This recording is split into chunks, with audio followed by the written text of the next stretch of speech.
बहुत बहुत स्वागत है आप सभी का विकास स्टडी पॉइंट पे। सो दोस्तों, कैसे हो आप लोग?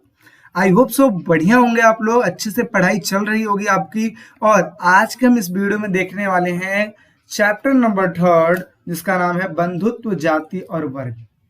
ठीक है, 2 पार्ट इसका ऑलरेडी अपलोडेड है। मतलब क्या है, 2 चैप्टर जो है ऑलरेडी अपलोडेड है। जिस बच्चे ने नहीं देखा है डिस्क्रिप्शन में जाके देख सकता है। बाकी इसका नोट्स कहाँ मिलेगा जी? इसका नोट्स मिलेगा या तो हमारी वेबसाइट पे या तो हमारे ऐप पे विजिट कर लीजिए। ऐप कौन सा है जी? विकास स्टडी पॉइंट का एक ऐप है, वहां से आप विजिट कर लीजिए। डिस्क्रिप्शन में लिंक है, वहां से आप चेकआउट कर लीजिएगा। ठीक है, अब हम बढ़ते हैं हमारे चैप्टर की ओर, क्योंकि हम समझ रहे हैं यहाँ पे इंपॉर्टेंट क्वेश्चन। और मैंने आपको बोला है यहाँ पे इंपॉर्टेंट क्वेश्चन के साथ साथ आपको ये पूरा चैप्टर भी कवर अप करवा दिया जाएगा कि अगर आप इसको पढ़ लेते हैं तो आई थिंक चैप्टर पढ़ने की भी जरूरत नहीं होगी, क्योंकि सारा चीज मैंने इसमें कवर अप करवा दिया है। और बाकी आप चैप्टर चाहते हो देखना, एक एक चीज को मैंने बारीकी से समझा रखा है, वो भी कहाँ पे? विकास स्टडी पॉइंट के ऐप पे समझा रखा है। जाके चीजों को बेहतरीन ढंग से समझिएगा। ठीक है, अब स्टार्ट करते हैं। सबसे पहला चीज आता है, अच्छा इसको स्टार्ट करने से पहले हम ये समझते हैं कि आखिर इस चैप्टर में हम पढ़ने के क्या वाले हैं। देखो, बंधुत्व का मतलब होता है भाईचारा, जाति मतलब हमारी कास्ट हो गई, और वर्ग का मतलब होता है जो कैटेगरी बनाई गई थी, ब्राह्मण, क्षत्रिय, वैश्य और शूद्र। यानी कि इस चैप्टर में हम पढ़ने वाले हैं महाभारत के ऊपर। किसके ऊपर? महाभारत के ऊपर। साथ ही साथ हम ये देखेंगे कि उस टाइम पे जो हमारा समाज था, ठीक है, समाज वो किस हिसाब से था, क्या विभिन्नताएं थी, विषमताएं थी कि नहीं थी। विषमता का मतलब समझते हो क्या? भेदभाव। जैसे आज के टाइम पे देखते हो, कहते हैं कि लड़का लड़की बराबर है। क्या पहले भी ऐसा था क्या? अच्छा, पुरुष कैसे धन अर्जित करते थे, स्त्रियां कैसे धन अर्जित करती थी? क्या बहुपत्नी विवाह पहले थी क्या? जैसे एक पति के कई सारी पत्नियां थी, पहले एक पत्नी की कई सारे पति हुआ करते थे। तो ये जो चीजें थी वे पहले थी कि नहीं थी, इन्हीं सब चीजों के बारे में हम पढ़ने वाले हैं। और हम ये देखने वाले हैं कि महाभारत आखिर किसकी लड़ाई थी, क्यों लड़ाई की गई थी। और साथ ही साथ हम ये भी देखेंगे कि महाभारत में कौन कौन सी ऐसी चीजें हैं जिसकी वजह से हम सीख लेते हैं और जिसको उठा के हमारे चैप्टर में डाल दिया गया है। तो ये तो जी मैंने बता दिया पूरा intro part. I hope so आपको समझ में आया होगा।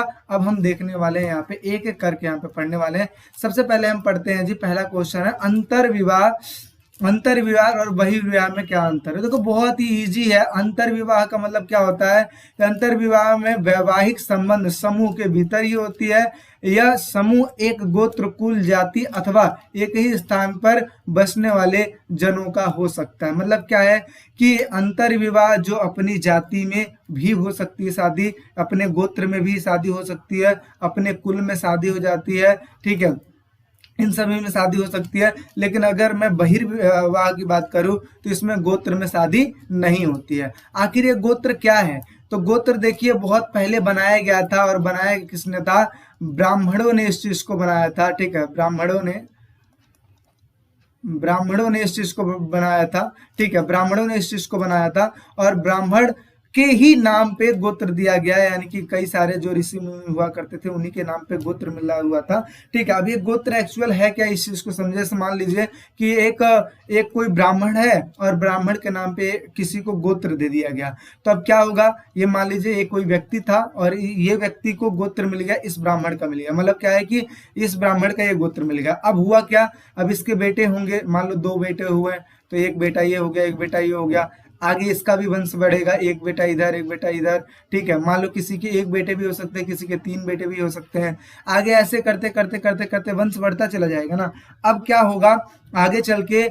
आप ये सोचो कि इनके बेटी का विवाह, इनके बेटे का विवाह आपस में हो सकता है क्या? नहीं हो सकता ना, क्योंकि ये आपस में क्या हो जाएंगे? आपस में बहन भाई हो जाएंगे ना। ऐसा हम मानते हैं, आपस में बहन भाई हो जाएंगे। लेकिन ये देखो, ये चीजें अलग हैं। क्यों अलग है? क्योंकि भाई से ही अलग, भाई से स्टार्ट होती जा रही है, अलग भाई से स्टार्ट होती जा रही है, लेकिन है तो एक ही गोत्र के ना। तो इसी वजह से क्या होता है, आपस में भाई बहन हो जाते हैं। इसी को क्या कहते हैं? बहिर्विवाह। यानी कि वो शादी जो अपने गोत्र से बाहर की जाए, अपने गोत्र से बाहर की जाए। ठीक है ना, तो उसे ही बहिर्विवाह कहा जाता है। चीजें समझ में आ गई। अंतर विवाह अपने कुल, गोत्र, जाति के अंदर होती है, और बहिर्विवाह जो अपने जाति से, अपने कुल से बाहर होती है शादी, उसे क्या कहते हैं? बहिर्विवाह कहते हैं। ठीक है ना, इसमें लव मैरिज भी ले सकते हो। ठीक है, समझ में आ जाएगा। आगे समझते हैं बहुपति प्रथा और बहुपत्नी प्रथा क्या होती है। बहु का मतलब होता है ज्यादा, बहु का मतलब क्या होता है ज्यादा पति, यानी कि वो प्रथा जिसमें पति ज्यादा हो, मतलब एक लड़की है इसके पति ज्यादा है उसे बहुपति कहते हैं। फॉर एग्जाम्पल अगर देखेंगे तो द्रौपदी अकेली थी और इनके पति कितने थे 5, यानी कि पांचों पांडव। क्या नाम था पांचों पांडव का, याद है? याद है तो कमेंट सेक्शन में जल्दी से बताइए, क्योंकि देखो मैं तो बता ही दूंगा, ठीक है, आप जल्दी से कमेंट सेक्शन में बता दीजिए, ठीक है, वीडियो स्टॉप करके, बाकी मैं आपको बता ही रहा हूँ। सबसे नंबर 1 पे बात करें तो युधिष्ठिर, दूसरे नंबर पे बात करें तो भीम, फिर अर्जुन, फिर नकुल और फिर सहदेव। अगर आप लोग को ये भी आ रहा होगा कि सर एक और इनका बेटा था जिनका नाम था कर्ण, कर्ण तो था लेकिन इसको पांचों पांडवों में शामिल नहीं किया गया था क्योंकि किसी को पता ही नहीं था, ये सिर्फ और सिर्फ कुंती को पता था, यानी कि इनकी माँ को पता था कि कर्ण इनका बेटा है, बाकी किसी को नहीं पता था। हाँ, कृष्ण भगवान को ही पता था, बाकी किसी को पता नहीं था, ठीक है। तो बहुपति का मतलब क्या होता है, जिसके बहुत ज्यादा पति हो, और बहुपत्नी जिसकी बहुत ज्यादा पत्नियां हो। बस समझ में आ गया। बहुपति प्रथा में एक ही स्त्री के कई सारे पति होते हैं, उदाहरण के लिए द्रौपदी रख लो। और बहुपत्नी प्रथा में एक ही पुरुष के कई सारी पत्नियां होती हैं, जैसे पहले के राजा महाराजा हो गए। राजा दशरथ के बारे में आपने सुना है ना, दशरथ, राम जी के पिता के बारे में बात कर रहा हूँ। इनकी कितनी पत्नियां थी, 3 पत्नियां थी, तो आप इनके एग्जाम्पल में रख सकते हो, ठीक है, इसलिए मैं यहाँ पे राजा लिख दिया हूँ। नेक्स्ट बात करते हैं, आगे देखते हैं। अच्छा, आगे देखने से पहले जैसे कि मैं आपको बता दूं, थोड़ा सा मैं इंट्रो देता हूं हर वीडियो में, ऐसा यहाँ पे भी देख लो। सबसे पहली चीज, हमारी फर्स्ट बुक चल रही है। फर्स्ट बुक में जो हमारे चैप्टर्स हैं, ये चैप्टर हो चुका है, ये वाला चैप्टर ये भी हो चुका है, ये वाला चैप्टर ये कंटिन्यू है, और ये वाला जो चैप्टर है ये आगे आपको देखने को मिलेगा। और आगे देखने को मिलेगा तो जल्दी से हमारा क्या कीजिए, चैनल सब्सक्राइब कीजिए और ज्यादा से ज्यादा बच्चों के पास शेयर कीजिए ताकि उनको भी ये चीजें पता लग पाए। नेक्स्ट बात करते हैं, आगे समझते हैं अभिलेख क्या होते हैं। देखो पिछले 2 चैप्टरों में भी अभिलेखों के बारे में बताया था, इस वाले में बता देता हूँ क्योंकि इंपॉर्टेंट है। अभिलेख क्या होते हैं, इसको याद कैसे करोगे, तो देखो आप ध्यान में रखो, ये जो पीछे है ना एक प्रकार का पत्थर है, क्या है, पत्थर है। और पत्थर क्या होता है, मजबूत होता है। क्या होता है, मजबूत होता है या कठोर होता है। तो आप इसको कैसे पढ़ोगे, मजबूत सतह या मजबूत पत्थर पर लिखी गई लेख को अभिलेख कहते हैं, ठीक है ना। मजबूत सतह पर लिखी गई लेख को अभिलेख कहते हैं। अब देखिए, यानी कि ये मजबूत पत्थर था, इस पे देखो शब्दों में बहुत सारा चीज लिखा गया, खैर हम तो पढ़ नहीं पा रहे हैं, ये अलग अलग भाषाओं में लिखी गई है, तो इसे ही क्या बोलते हैं, अभिलेख का। तो देखिए क्या लिखा है कि अभिलेख पत्थर, धातु, मिट्टी के बर्तन जैसे कठोर सतहों पर खुदे लेख को कहते हैं, ठीक है। दूसरा समझते हैं, अभिलेखों में हमें समाज के कई ऐतिहासिक अभिनायकों की झलक मिलती है। कैसे मिलती है, क्योंकि जाहिर सी बात है अभिलेख कौन बनवाता होगा, जाहिर सी बात है कोई राजा बनवाता होगा, कोई ना कोई व्यक्ति बनवाता होगा, जिसकी वजह से हमें जानकारी मिल जाती है। दूसरा चीज लिखा है कि इसे सावधानी से क्यों पढ़ना जरूरी है, इसे सावधानी से पढ़ना क्यों जरूरी है, तो देखिए क्या लिखा है कि अभिलेखों को इसलिए सावधानी से पढ़ना जरूरी होता है क्योंकि अभिलेख प्रायः उन लोगों की उपलब्धियां, क्रियाकलापों, विचारों को बताती है जो इन्हें लिखवाते हैं। आप एक बात बताओ, इस अभिलेख को लिखवाने वाला व्यक्ति ही अपने बारे में लिखवाएगा ना, जाहिर सी बात है। अगर राजा कोई भी चीज लिखवा रहा है, या तो यह समाज के बारे में लिखवाएगा, या तो अपने बारे में लिखवाएगा, अपनी प्रशंसा के बारे में लिखवाएगा, या तो कोई नियम कानून के बारे में लिखवाएगा।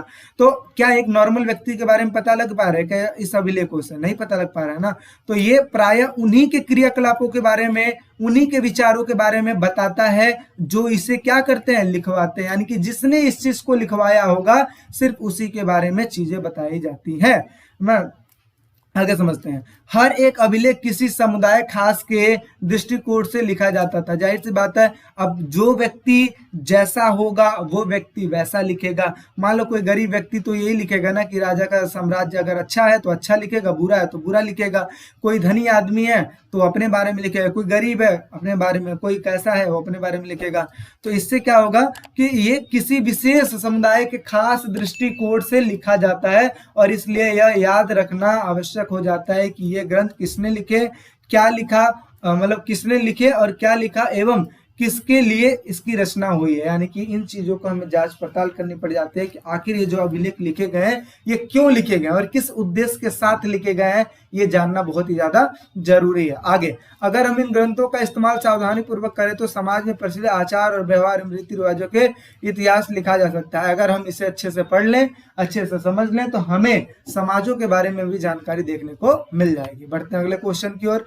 अगला क्वेश्चन ये है आपका 4 क्वेश्चन, ठीक है ना। ये कौन सा क्वेश्चन है? 4 क्वेश्चन है। तो देखिए क्या लिखा है, 600 ईसा पूर्व से लेकर 600 ईस्वी के बीच में क्या क्या परिवर्तन हुए। तो मैंने आपको बताया उस टाइम पे राजा महाराजा का समय चल रहा था, और राजा महाराजा का जो समय चल रहा था उसमें कई सारी चीजों में परिवर्तन हो रहा था। तो जैसे क्या परिवर्तन हुआ, आर्थिक चीजों में परिवर्तन हुआ, लोगों के रोजगारों में परिवर्तन हुआ, राजनीतिक जीवन में परिवर्तन देखने को मिला, और जिसका असर जो है सीधा समाज पर देखने को मिला था, ठीक है ना। तो आप पहला पॉइंट क्या लिखोगे कि 600 ईसा पूर्व से लेकर 600 ईस्वी के मध्य आर्थिक और राजनीतिक जीवन में परिवर्तन हुए थे, और इसका प्रभाव किस पे देखने को मिला था? समाज पे देखने को मिला था। दूसरा, वन क्षेत्र में खेती का विस्तार हुआ था, जिससे वहां रहने वाले लोगों की जीवन शैली भी बदल गई थी। आगे, शिल्प विशेषज्ञों की एक विशिष्ट सामाजिक वर्ग का उदय हुआ था। शिल्प विशेषज्ञ का मतलब क्या होता है?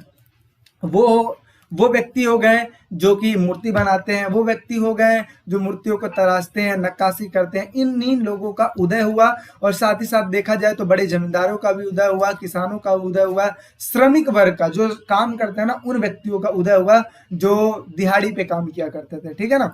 आगे समझते हैं। संपत्ति के असमान वितरण ने सामाजिक विषमताओं में ज्यादा प्रखर बना दिया। अब इसका मतलब क्या होता है? संपत्ति के असमान वितरण का मतलब क्या होता है? जैसे देखिए, पहले होता था कि एक पिता है, एक पिता के मान लो 4 बेटे हैं, एक पिता के मान लो 4 बेटे हैं। अब 4 बेटों में जो सबसे नंबर 1 पे रहेगा, और उसी को क्या बनाया जाएगा? राजा बनाया जाएगा। और बाकी के जो दूसरे, तीसरे और जो चौथे हैं, इनको क्या बनाया जाएगा? जो 3 बचे हुए हैं, इनको कोई मतलब जो इनकी सहायता करने के लिए, मतलब एक राजा तो ये हो गया मेन, और बाकी जो है इनकी सहायता करेंगे, सेनापति बनेंगे, है ना। इन सब चीज मतलब इन लोग का काम क्या रहेगा? समाज में जो भी चीज चल रही है उन सभी चीजों की देख रेख करना। यानी कि राजा कौन बनेगा? सिर्फ एक ही बनेगा ना, सिर्फ बड़ा ही बेटा बनेगा ना। चलो एग्जाम्पल के तौर पे हम समझते हैं, 2 चीज मैं समझाऊंगा। एक समझते हैं दशरथ, राजा दशरथ की बात कर रहे हैं। तो उस टाइम पे आपने देखा कि राम जी को मिलने वाला था राजगद्दी, लेकिन फिर क्या होता है कि उनको वन में जाना पड़ जाता है। तो यहाँ पे अगर सभी बेटों में समान रूप से अगर राजा बनाया जाता, तो क्या ऐसी चीज आती, ऐसी भावनाएं क्या केकई के मन में आती? क्या नहीं आती ना। लेकिन यहाँ पे सिर्फ राजा एक को बनाया गया, इस वजह से केकई को जब भड़का दिया गया, तो उस टाइम पे केकई ने कहा कि नहीं, मेरे बेटों को राजगद्दी मिलनी चाहिए। तो बस इसी के लिए लड़ाई हो गई। अच्छा, दूसरा एग्जांपल हम समझते हैं, रिसेंट एग्जांपल की बात करते हैं। आपने देखा होगा बाहुबली में भी आपने देखा होगा कि एक को सेनापति बनाया जाता है और दूसरे को राजा बनाया जाता है। अगर दोनों बेटों को राजा बना दिया जाए तो क्या लड़ाई होती? उस टाइम पे नहीं होती। तो यहाँ पे यही चीज हो जाती है कि एक को राजा बनाओगे और बाकी को राजा नहीं बनाओगे, तो जाहिर सी बात है लड़ाई की भावना तो आएगी। और सेम महाभारत में भी ऐसी स्टोरी है। तो ये है संपत्ति का असमान वितरण। मतलब आप देखोगे तो यहाँ पे समानता है ही नहीं। लेकिन आज के टाइम पे क्या देखोगे, आज का जो जनरेशन चल रहा है कि एक पिता के 3 बेटे या 4 बेटे हैं, तो चारों में इक्वल जो प्रॉपर्टीज चारों में बटेगी, किसी में कोई भेदभाव नहीं किया जाएगा। और शायद इसी के लिए शायद लड़ाई भी कम देखने को मिलती है, महाभारत जैसी चीजें देखने को नहीं मिलती हैं। नेक्स्ट बात करते हैं। आई होप सो आपको समझ में आ गया होगा। अगर समझ में आता है यार, तो वीडियो को लाइक जरूर कीजिए यार, आपसे मोटिवेशन हमें मिलता है, ठीक है। और फ्रेंडों में जरूर शेयर कीजिए, क्योंकि देखिए आप लोग के लिए इतनी सारी मेहनत की जा रही है, इंपॉर्टेंट क्वेश्चन भी बनाया जा रहा है, सारा चीज किया जा रहा है ताकि आप लोग के अच्छे नंबर आ पाए। और हमें ही मोटिवेशन नहीं मिले तो कैसे काम चलेगा ना। तो इस वजह से ज्यादा से ज्यादा शेयर कीजिए ताकि ज्यादा से ज्यादा लोग सब्सक्राइब हो, ठीक है, और वो भी पढ़ पाए। नेक्स्ट बात करते हैं। अब समझते हैं 5वां क्वेश्चन। देखिए क्या लिखा है, पितृवंशिकता और मातृवंशिकता क्या है। तो ये देखिए पीछे अगर आप देखोगे तो पिता के बाद प्रॉपर्टी किसको मिल रही है? बड़े बेटे को मिल रही है। तो ये पितृवंशिकता है। क्या है? पितृवंशिकता, यानी कि बेटे को मिल रही है, पिता के बाद उसके बेटे को मिल रही है, इसे पितृवंशिकता कहते हैं। और मातृवंशिकता में क्या कहते हैं? मातृवंशिकता में क्या होता है, ये वंश जो जुड़ा रहता है किससे जुड़ा रहता है? माता से जुड़ा रहता है। किससे जुड़ा रहता है? माँ से जुड़ा रहता है, ठीक है। यानी कि इसमें लड़कियों को प्रॉपर्टी मिलती है। तो देखिए क्या लिखा है कि पितृवंशिकता पितृवंशिकता का अर्थ है वह वंश परंपरा जो पिता के पुत्र फिर पौत्र फिर परपौत्र से चलती हो। और मातृवंशिकता का शब्द हम तब करते हैं जहां वंश माता से जुड़ा हुआ होता है, उसे मातृवंशिकता कहते हैं। आगे समझते हैं, मनुस्मृति के अनुसार माता पिता की मृत्यु के बाद संपत्ति का बंटवारा किस हिसाब से होना चाहिए। तो देखिए यहाँ पे जो समस्याएं हम देख रहे हैं, समस्याओं को समाधान करने के लिए मनुस्मृति में लिखा गया कि मनुस्मृति के अनुसार माता पिता की मृत्यु के बाद जो संपत्ति है ना, जो पैतृक संपत्ति है, उसको सभी पुत्रों में समान रूप से बांट दिया जाए, और इससे क्या होगा, लड़ाई झगड़ा भी देखने को नहीं मिलेगा। अब इसके बाद जो 7वां क्वेश्चन मैं आपको बता रहा हूं, ये क्वेश्चन मोस्ट इंपॉर्टेंट है, 4 नंबर में क्वेश्चन में पूछता है। क्या पूछता है कि धर्म सूत्रों और धर्म शास्त्रों में चारों वर्गों के लिए आदर्श जीविका से संबंधित कुछ नियम लिखिए। इसका मतलब क्या है, सबसे पहली चीज ये है कि वर्ग कितने प्रकार के हैं। वर्ग कितने प्रकार के होते हैं जी, 4 प्रकार के होते हैं। कौन कौन से होते हैं, पहला है जी ब्राह्मण, दूसरा है क्षत्रिय, तीसरा है वैश्य और चौथा है शूद्र। तो पहले क्वेश्चन में तो आप ये लिखोगे, ठीक है। मान लो आपसे क्वेश्चन ये पूछ लिया गया कि धर्म सूत्रों के आधार पे, धर्म सूत्रों और धर्म शास्त्रों के आधार पे वर्ग जो थे वो कितने प्रकार के थे, तो आप ये लिखोगे 4 प्रकार के थे। और फिर क्वेश्चन ये पूछेगा कि इनकी आजीविका लिखिए, तो ये इनकी आजीविका लिख दीजिएगा, ठीक है। ब्राह्मणों की क्या आजीविका होती है, आजीविका का मतलब समझते हो, जहां से उनको पैसा मिलता है, जहां से उनको उनका घर बार चलाने के लिए मतलब सामान मिलता है। तो जैसे ब्राह्मण को पैसा कहाँ से मिलता है, जाहिर सी बात है वेदों का पठन पाठन करेंगे तो दक्षिणा मिलेगी, ठीक है। यज्ञ करवाएंगे तो वो भी पैसा मिलेगा, दान देंगे और लेंगे, दान देंगे तो इनको पुण्य मिलेगा और दान लेंगे तो सामने वाले को पुण्य मिलेगा। तो इस तरीके से इनकी आजीविका इस हिसाब से चलती थी। क्षत्रियों की कैसी चलती थी, तो युद्ध करके लोगों की सुरक्षा करना और न्याय करना और वेद पढ़ना। क्या, वेद पढ़ना या फिर पढ़ाना दोनों हो सकता है। आगे यहाँ पे वैश्य का वेद पढ़ना, यज्ञ करवाना और दान दक्षिणा देना, कृषि करना, व्यापार और गौपालन करना इत्यादि चीजें आ जाती हैं। अगर मैं शूद्रों की बात करूं तो अन्य तीनों वर्गों की सेवा करना, ये जो बाकी के जो 3 वर्ग हैं इनकी सेवा करना शूद्रों का काम हुआ करता था। तो इस हिसाब से चीजें हैं, चीजों को समझ के चलिएगा। नेक्स्ट बात करते हैं। अब मोस्ट इंपॉर्टेंट क्वेश्चन आता है कि क्या आरंभिक राज्यों में शासक निश्चित रूप से क्षत्रिय हुआ करते थे। अभी आपने पीछे पढ़ा, जो क्षत्रिय होते थे, क्षत्रियों का काम होता था युद्ध करना, ठीक है, युद्ध करना। तो जाहिर सी बात है क्षत्रिय ही राजा बनते होंगे। तो क्या ऐसा मतलब ये जरूरी है कि जो राजा बनेंगे वो क्षत्रिय बनेंगे, ऐसा आपसे क्वेश्चन पूछा जा सकता है। तो आप इसमें क्वेश्चन का आंसर ये लिखोगे नहीं।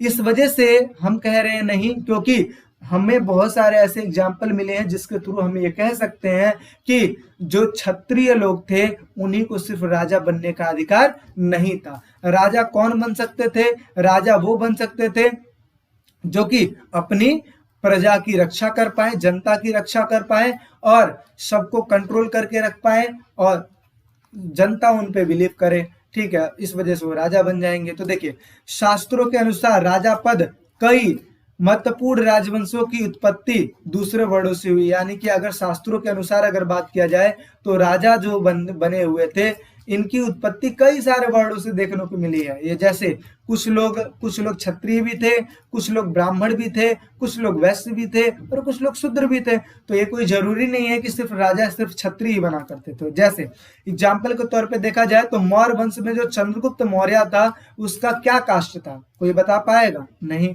तो ये लिखा है कि मौर्य वंश के संस्थापक चंद्रगुप्त मौर्य के विषय में इतिहासकारों में मतभेद है और कुछ इतिहासकार इन्हें निम्न कुल का मानते हैं, तो कुछ जो इतिहासकार थे इन्हें निम्न कुल का मानते हैं, जबकि बौद्ध धर्म में इन्हें क्षत्रिय कहा गया है। यानी कि कुछ इनको निम्न कुल का मानते हैं तो कुछ क्या मानते हैं, क्षत्रिय मानते हैं। आगे, मौर्यों के उत्तराधिकारी शंगु वंश और कण्व जो वंश थे ये क्या थे, ब्राह्मण थे। क्या थे, ब्राह्मण थे। ये जो एक तो हो गया शुंग, दूसरा होगा कण्व। ये जो 2 लोग थे ये भी क्या थे, ब्राह्मण ही थे। तो आप ये देख सकते हो कि जरूरी नहीं है कि सिर्फ क्षत्रिय ही राजा बनते थे। आगे देखते हैं, वास्तुतः राजनीतिक सत्ता का उपभोग हर वो व्यक्ति कर सकता था जो समर्थन और संसाधन जुटाने योग्य हो। समर्थन किसका समर्थन, जनता का समर्थन, और संसाधन, कैसा संसाधन, जिसकी वजह से जनता राज कर पाए, जनता को कोई परेशानी ना हो। तो यानी कि वो व्यक्ति जिसको जनता का समर्थन प्राप्त था वो भी राजा बन सकता था, जो संसाधन जुटा सकता था वो भी राजा बन सकता था। आगे, राजत्व क्षत्रिय कुल में जन्म लेने पर शायद ही निर्भर था, यानी कि ऐसा जो माना जा रहा है कि सिर्फ क्षत्रिय ही राजा बन सकते हैं, ऐसा शायद ही होगा, शायद ही हो सकता है। अदरवाइज जो भी हमें एग्जाम्पल मिलते हैं इसके थ्रू तो हम ये कह सकते हैं कि जरूरी नहीं है कि सिर्फ क्षत्रिय ही राजा बनते होंगे, बाकी और भी जातियां राजा बन सकती थी। आगे समझते हैं। संको को, ये भी संको वंश था, संको को जो कि मध्य एशिया से आए थे, इनको क्या कहा जाता था, मलेच्छ कहा जाता था, बर्बर कहा जाता था और अन्य देशीय माना जाता था, ठीक है ना। ये अन्य देश के थे और ये बर्बर थे, मलक्ष थे, मतलब क्या है कि इनका कोई हाई कास्ट को कोई है ही नहीं, क्षत्रिय तो थे नहीं, ब्राह्मण तो थे नहीं, लेकिन फिर भी अगर देखा जाए तो भी ये राजा बने थे। आगे क्या लिखा है कि प्रसिद्ध सातवाहन शासक गोमती पुत्र श्री सातकनी ने स्वयं को अनूठा ब्राह्मण बताया, यानी कि ये अपने आप को ब्राह्मण बताते हैं और थे क्या, राजा थे। आगे, सातवाहन स्वयं को ब्राह्मण वर्ग से बताते हैं, यानी कि ये स्वयं को ब्राह्मण बताते हैं, जबकि ब्राह्मणी शास्त्रों के अनुसार क्या कहा जा रहा है कि राजा कौन बन सकता था, सिर्फ क्षत्रिय बन सकते थे। लेकिन जो भी हम एग्जाम्पल ऊपर पढ़े हैं इन सब ये साफ पता लगता है कि सिर्फ राजा क्षत्रिय ही नहीं बनते थे, और भी लोग बन सकते थे। समझ में आ गया। चलिए नेक्स्ट बात करते हैं, चांडाल कौन थे और इनके क्या कर्तव्य हुआ करते थे। तो देखिए, चांडाल बेसिकली मैं बोलूं तो ये वो लोग थे जिनको नगरों से बाहर रखा जाता था, क्योंकि इनको दूषित माना जाता था, यानी कि गंदा माना जाता था। जैसे आप देखो, जैसे आप समझते हो कि कोई ऐसा होता है जो अपने मतलब क्या है कि देखने से ही लोगों को ऐसा लगता है यार, ना तो इसको पहनने का ढंग है, ना कपड़ा अच्छा पहन रखा है, ना साफ सुथरा है, मतलब तो उसको आप क्या कहोगे, गंदा कहोगे ना। तो ऐसे ही चांडालों को जो ब्राह्मण तो गंदा समझते थे और उनको नगरों से बाहर रखते थे। तो देखिए क्या लिखा है, ब्राह्मण कुछ लोगों को वर्ण व्यवस्था वाली सामाजिक प्रणाली का अंग नहीं मानते थे। इन्होंने जो वर्ण बना रखा था ना, ब्राह्मण, क्षत्रिय, वैश्य और शूद्र, इनमें इनको नहीं मानते थे, चांडालों को उनमें जगह नहीं दिया गया था।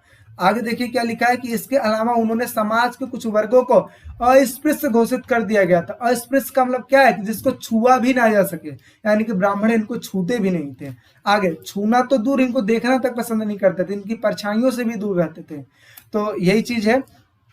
तो देखिए क्या लिखा है कि इसके अलावा उन्होंने समाज के उस वर्गों को अस्पृश्य घोषित कर सामाजिक विषमता को और अधिक जटिल बना दिया। जो समाज में जो भेदभाव है ना, इसको और अधिक जटिल बना दिया, यानी कि और अधिक बढ़ा दिया।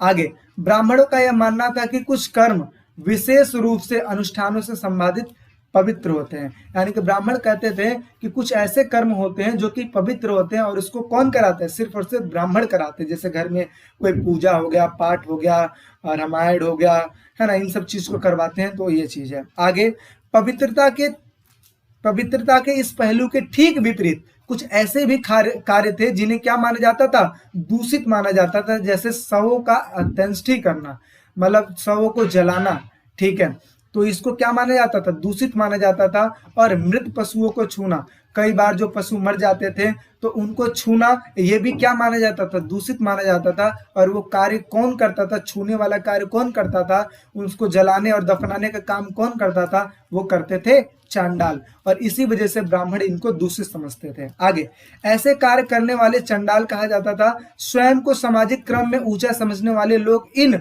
लोगों का स्पर्श तो दूर, इन्हें देखना भी बुरा मानते थे। ठीक है, चांडालों के अब कर्तव्य समझते हैं। कर्तव्य यानी कि इनका काम क्या था, इनका मतलब किस हिसाब से रहते थे, तो चीजों को समझिए। देखिए क्या लिखा है, चांडालों का कर्तव्य की सूची मनुस्मृति में मिलती है। जैसे इन्हें गांव से बाहर रखना पड़ता था। दूसरा, फेंके हुए बर्तनों का प्रयोग करते थे। मृत लोगों के आभूषण को पहनते थे, यानी कि जो मर जाते थे उनके आभूषणों को पहनते थे। आगे, रात्रि में वो गांव और नगरों में चल फिर नहीं सकते थे। और इसके अलावा अगर ये चलते भी थे तो करताल बजाकर चलते थे। करताल समझते हो ना, करताल, करताल का मतलब क्या होता है, ऐसा चलो कि आवाज आए। कैसे आवाज आएगा, जैसे आप देखते हो कि परेड होता है, लेफ्ट राइट करते हैं ना सब, तो आवाज आती है ना, तो ऐसे ही करके चलना है। और शायद ऐसा भी बोला जाता था कि अपने पैरों में कुछ ऐसी चीजें बांध के चलते थे, जिसकी वजह से आवाज आए, जैसे घुंघरू वगैरह, मतलब इस तरीके की कोई चीज हो जिसकी वजह से आवाज आए और जो लोग हैं इनको देखने से बच जाएं, तो इस वजह से इनको ये काम करना पड़ता था।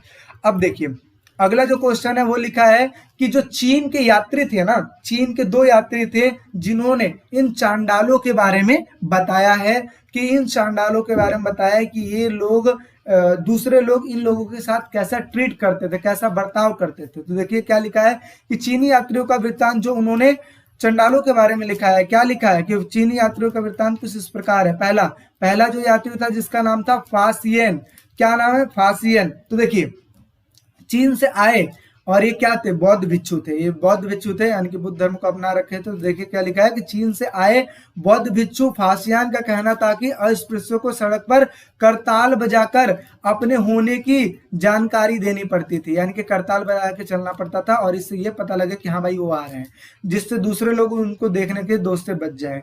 और दूसरा लिखा है कि वेनसांग क्या, ये भी दूसरे यात्री थे और इनका ये भी एक चीनी तीर्थ यात्री थे और इनका का नाम क्या था कि जल्लादों और सफाई करने वाले लोगों को नगरों से बाहर रहना पड़ता था और अब्राह्मणी ग्रंथ और ब्राह्मणी ग्रंथ दोनों में ही चंडालों के बारे में जानकारी समान मिलती है।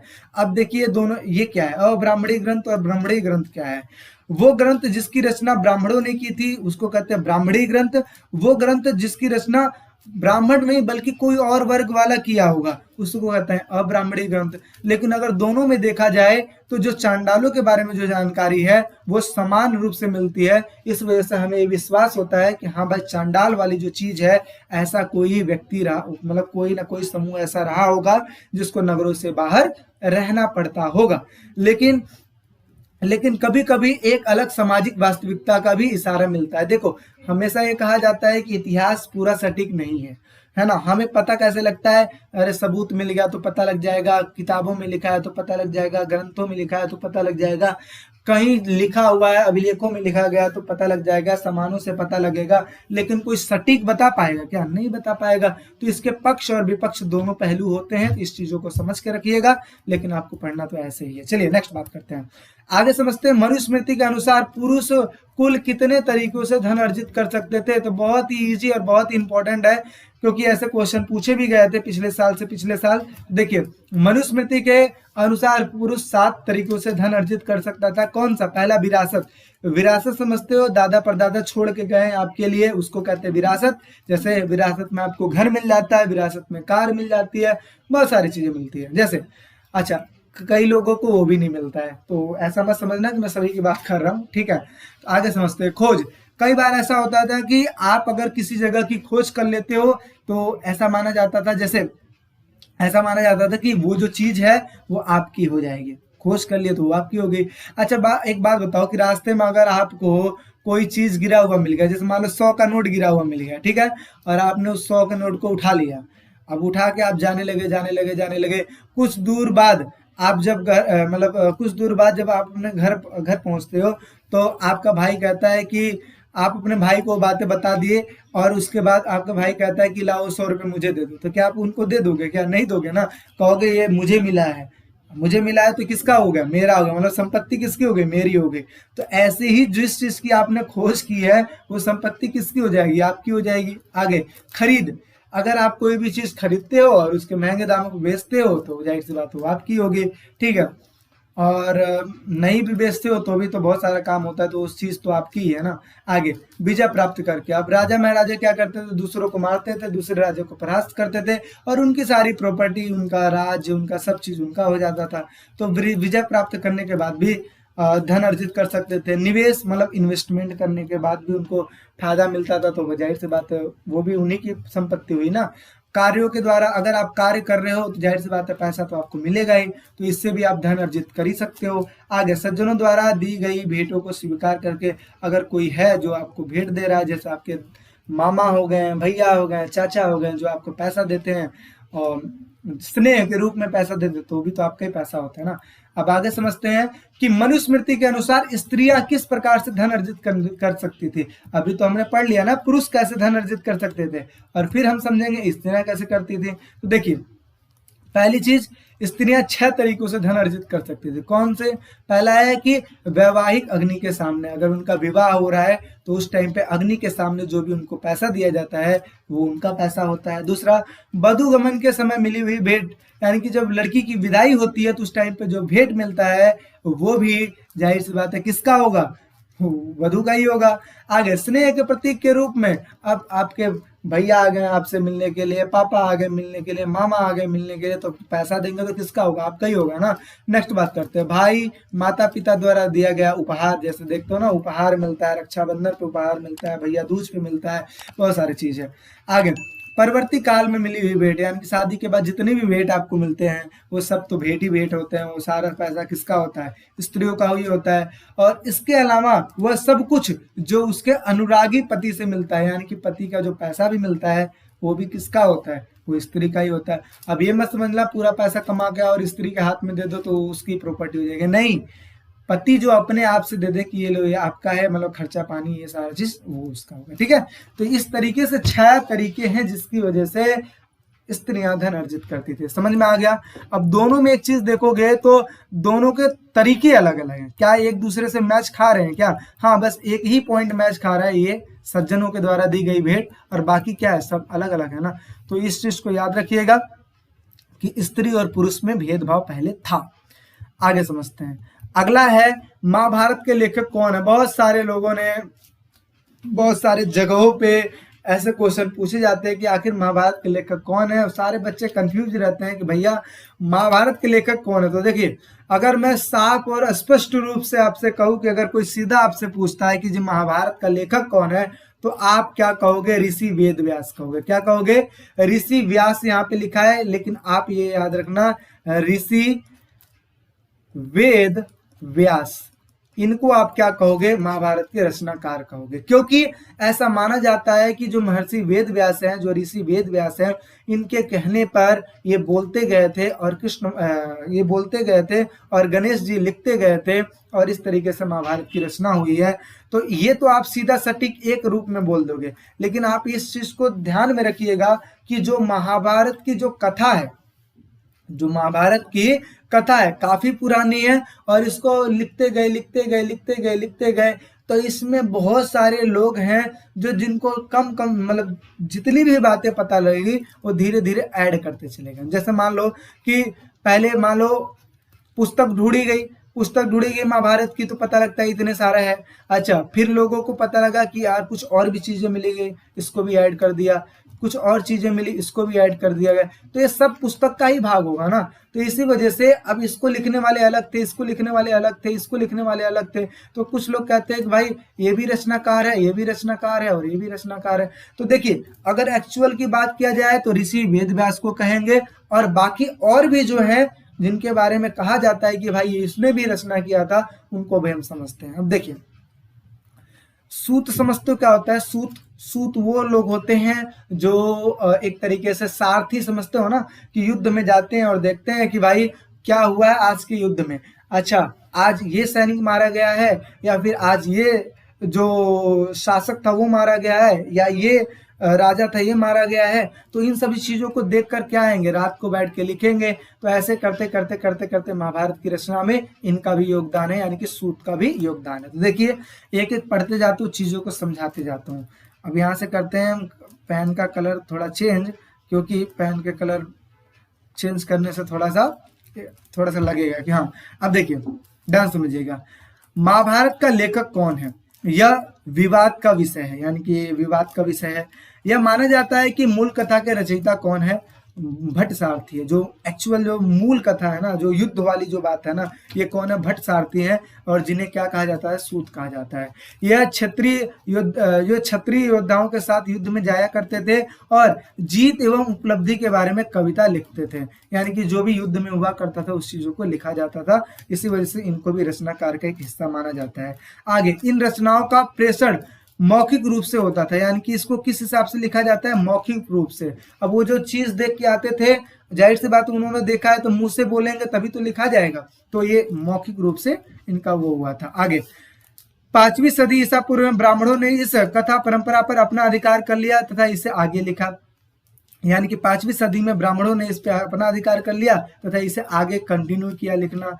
आगे तकरीबन 200 ईसा पूर्व से लेकर 200 ईस्वी के मध्य हम इस ग्रंथ के रचना काल का एक और चरण देखते हैं, और इस चरण में इस समय कृष्ण जी को विष्णु जी का अवतार माना गया था और उनके द्वारा दिए गए उपदेशों को जोड़ा गया। यानी कि कृष्ण भगवान जो है, जो याद कीजिए जब महाभारत हो रहा था तो उस टाइम पे सेनाएं यहाँ पे थी, एक सेना यहाँ पे थी। तो उस टाइम पे अर्जुन ने कहा मैं लड़ाई नहीं लड़ूंगा, तो कृष्ण भगवान ने कहा क्यों नहीं लड़ोगे? उन्होंने कहा कि ये सारे अपने ही हैं, इन्होंने मुझे बचपन में गोद में उठाते थे, जो चीज की जरूरत होती थी वो देते थे, बहुत लाड प्यार करते थे, और आज मैं इन्हीं के खिलाफ शस्त्र उठा लूं, जो गुरु ने मुझे शिक्षा दी है आज मैं उन्हीं के सामने खड़ा हो जाऊं लड़ने के लिए। तो फिर क्या होता है कि कृष्ण भगवान रथ को लेके आते हैं बीच में, क्योंकि रथ के जो सारथी थे वो कृष्ण भगवान थे, और जो अर्जुन को लेके आए बीच में, और यहाँ पे चीजों को समझाया कि देखो ये है कर्म करो, आप कर्म करो, क्योंकि आज ये अधर्म के रास्ते पे खड़े हैं, तो तुम्हारा धर्म ये बनता है कि इन अधर्मियों को मारो। आप नहीं मारोगे तो कोई ना कोई है जो इनको मारेगा तो जरूर। तो आपको एक माध्यम बनाया जा रहा है जिसके द्वारा आप इनको मारिए। तो ये सारा चीज बताया गया, कृष्ण भगवान ने ये चीज बताया, और आगे चल के भगवत गीता जो चीज है उसको महाभारत के एक हिस्से में जोड़ दिया गया। तो देखिए क्या लिखा है, आरंभ में 10,000 श्लोक से भी कम रहा होगा। यानी कि आरंभ में अगर देखा जाए तो महाभारत में जो श्लोकों की संख्या थी 10,000 से कम थी, लेकिन जब महाभारत को भगवत गीता को जब जोड़ दिया गया तो इसमें श्लोकों की संख्या 1 लाख से भी ज्यादा हो गई। आगे साहित्यिक परंपरा में इस बृहत ग्रंथ के रचयिता किसको माना जाता है? ऋषि व्यास को माना जाता है, यानी वही वेद व्यास को माना जाता है। और परंपरा के अनुसार व्यास ने इस ग्रंथ को गणेश जी से लिखवाया है, गणेश जी इस चीज को लिखे हैं। आगे इससे दूसरे महाकाव्यों में युद्धों, वनों, राजमहलों एवं बस्तियों का जीवंत चित्रण किया गया है, यानी कि इन सभी चीजों के बारे में लिखा गया है। 1951 और 52 में पुरातात्विक बीबी लाल ने मेरठ जिले उत्तर प्रदेश में हस्तिनापुर नामक एक गांव का उत्खनन किया, और उत्खनन करने के बाद वहां पे भवन हो गया, वहां पे जो सामान हो गया, वहां पे सारी चीजों को देखा, और देखने के बाद उन सभी चीजों को भी ऐड किया। तो इन्हीं सब चीजों से हमें पता लगता है, जैसे होता नहीं है, अब आपसे कोई कहता है कि जी जहाँ पे लड़ाई हुई थी कुरुक्षेत्र की जो मिट्टी है वो आज भी लाल है, क्यों लाल है? तो कुछ लोग कहते हैं कि जी महाभारत की लड़ाई यहीं लड़ी गई थी, इस वजह से इतना रक्त बहा था कि वो मिट्टी लाल हो गई। तो अब इस चीज का अब कोई रहेगा ये सोचेगा ना कि चलो चल के देखते हैं कि भाई वाकई में ये चीज है कि नहीं, एक्सपेरिमेंट करेंगे ना, खोजेंगे ना। तो ऐसे ही ये जो पुरातात्विक बीबी लाल है इन्होंने भी किया था। आगे समझते हैं। अगला क्वेश्चन है कि महाभारत एक गतिशील ग्रंथ है, से आप क्या समझते हैं? गतिशील का मतलब समझते क्या होता है? जिसमें गति होती रहती है, जो चलता रहता है। तो महाभारत एक गतिशील ग्रंथ है, इसका क्या अभिप्राय है? तो इसका सिंपल सा अभिप्राय ये है कि महाभारत जो था ये बहुत बड़ा है। क्या है? बहुत बड़ा है। इसका रचना का काल जो है बहुत लंबा चला था, और महाभारत को आज टीवी सीरियल हर चीज में देखा जाता है। और इसके जो शॉर्ट जो स्टोरी है, जैसे भगवत गीता की स्टोरी हो गई, और इसके अलावा और भी बहुत छोट स्टोरी है, उन सभी चीजों को अलग अलग चीजों में लिखवाया गया, अलग अलग लैंग्वेजों में लिखवाया गया, अलग अलग भाषाओं में कन्वर्ट किया गया ताकि लोग पढ़ पाए। और इसमें आए दिन कुछ न कुछ चीजें ऐड होती रहती है, और कुछ न कुछ चीजों में परिवर्तन होता रहता है। किसी न किसी भाषा में चेंजेस होता रहता है, कभी देख तो कार्टून बन जाता है, तो कभी कुछ भी बन जाता है। तो इस वजह से गतिशील है। गतिशील मतलब क्या है? ऐड होता रहता है। तो देखिए क्या लिखा है कि महाभारत का विकास केवल संस्कृत भाषा तक ही सीमित नहीं रहा। शताब्दियों से इस महाकाव्य के कई पाठांतर अलग अलग भाषाओं में लिखे गए। कई कहानियां जिसका उद्भव एक खास क्षेत्र में हुआ एवं जिसका खास लोगों के मध्य प्रसार हुआ, वे सब महाकाव्य में समाहित कर लिए गए। यानी कि जो भी आगे चल के जितनी भी चीजें मिलती गई उन सभी चीजों को इंक्लूड कर लिया गया। आगे इसके अलावा इस महाकाव्य की मुख्य कथा का कई पुनर्व्याख्या किया गया है, यानी कि बहुत सारी व्याख्याएं की गई हैं, और इसके प्रसंगों को मूर्ति कला एवं चित्रों से भी दिखाया गया है। और इस महाकाव्य ने नाटकों एवं नृत्य कलाओं के लिए भी विषय वस्तु प्रदान की है। समझ में आ गया। तो जाहिर सी बात है इसमें नृत्य हो गया, जैसे बहुत सारे जो डांस वगैरह हो गया वो सब भी वहीं से, क्योंकि आप देखते हो जब जिस टाइम पे अगर जिन बच्चों ने देखा होगा उनको पता होगा, जिस टाइम पे पांचों पांडव अज्ञातवास पूरा कर रहे थे उस टाइम पे अर्जुन को किन्नर बनाया गया था। किन्नर समझते हो ना? हाँ, किन्नर बनाया गया था, तो वो डांस सिखाया करते थे। ठीक है, तो वो डांस सिखाया करते थे, तो नृत्य का वहां पे भी प्रदर्शन किया गया, दिखाया गया है। तो इन्हीं सब चीजों से हमें पता लगता है। अब यहाँ पे एक चीज देख लीजिए, अब आप जो बच्चे नहीं जानते महाभारत उस चीज को थोड़ा सा समझिए, उस चीज को क्या है उस चीज को समझिए। जैसे महाभारत की मेन स्टोरी कहाँ से होती है, समझ लो एक राजा है और राजा के दो बेटे थे, एक का नाम था पांडव। पांडव मत लिखो यहाँ पे, मैं रुको समझाता हूँ, इसको मिटा देते हैं। यहाँ पे हम लिखते हैं पांडव नहीं पांडु लिखो। क्या लिखो? पांडु।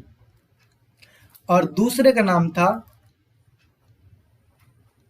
धृतराष्ट्र।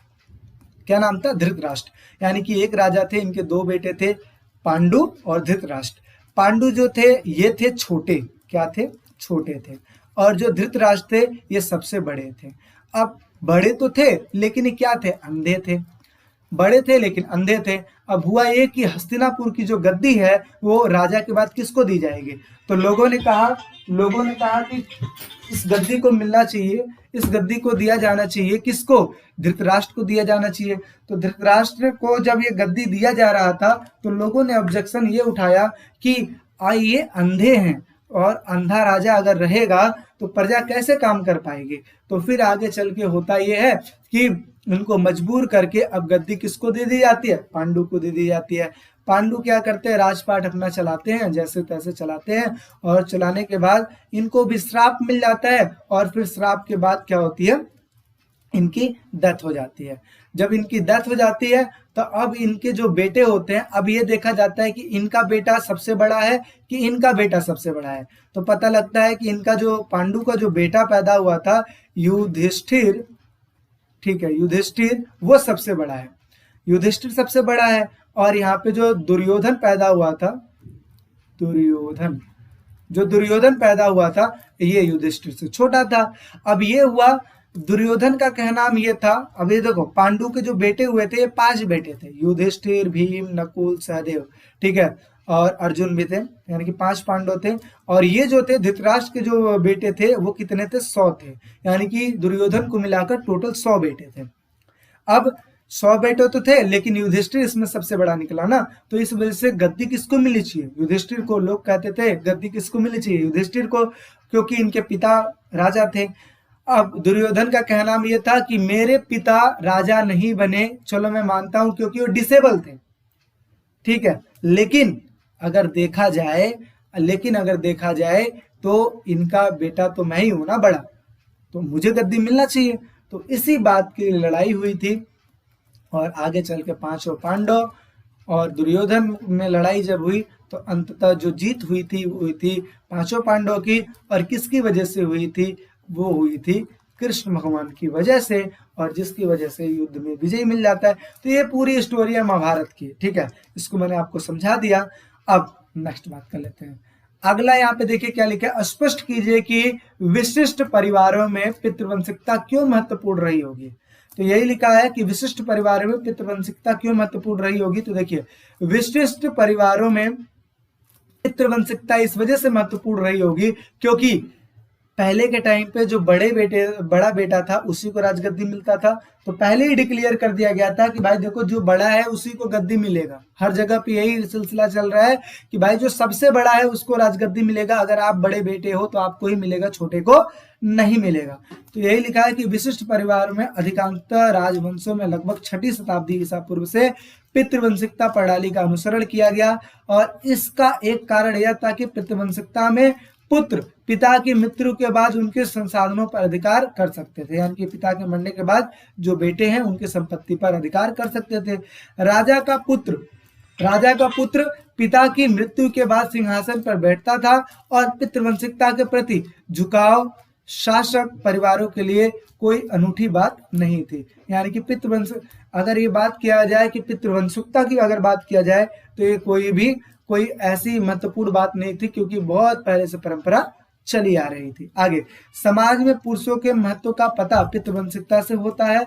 ऋग्वेद जैसे कर्मकांडीय ग्रंथ के मंत्रों से भी यह बात स्पष्ट होता है कि संभवतः धनी वर्ग के पुरुष और ब्राह्मण भी ऐसे दृष्टिकोण रखते थे। यानी कैसे दृष्टिकोण रखते थे? पितृवंशिकता जैसे दृष्टिकोण रखते थे।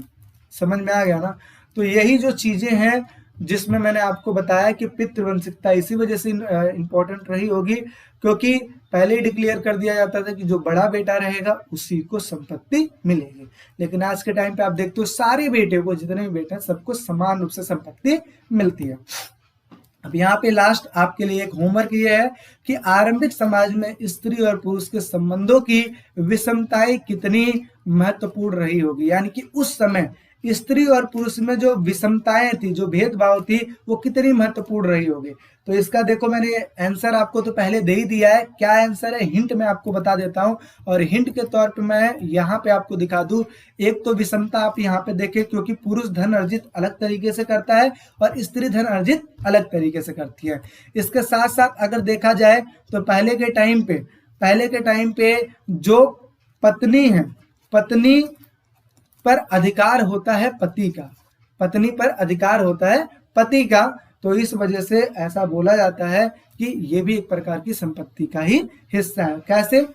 तो याद कीजिए, जब युधिष्ठिर ने अपनी पत्नी को दांव पे लगाया था, युधिष्ठिर ने अपनी पत्नी को दांव पे लगाया था, उस टाइम की मैं बात कर रहा हूं। अगर वो अपनी पत्नी पर अपना स्वामित्व नहीं जमाते तो क्या वो कर पाते क्या वो दांव पे लगा पाते क्या? नहीं। तो इसी वजह से आप इसमें भेदभाव वाली चीजें लिखोगे और लिखोगे कहां से? बुक की मदद से लिखोगे। तो ये चीजें कर लीजिएगा। आई होप सो आपको मजा आया होगा पढ़ने में। और ये था आपका लास्ट जिसमें आपको खत्म कर दिया। ठीक है, सारी चीज मैंने आपको समझा दिया है। अब देखिए यहाँ पे एक बात और मैं आपको बता दूं कि एक क्वेश्चन और है कि विवाह के 8 नियम क्या है? विवाह के 8 नियम, विवाह के जो 8 नियम है, 8 नियम में सिर्फ 4 को मान्यता दी गई है। इसको आप याद कीजिएगा। विवाह के 8 नियम में 4 को मान्यता दी गई है। बस ऐसे ही आपसे क्वेश्चन पूछा जा सकता है और शॉर्ट में पूछा जा सकता है।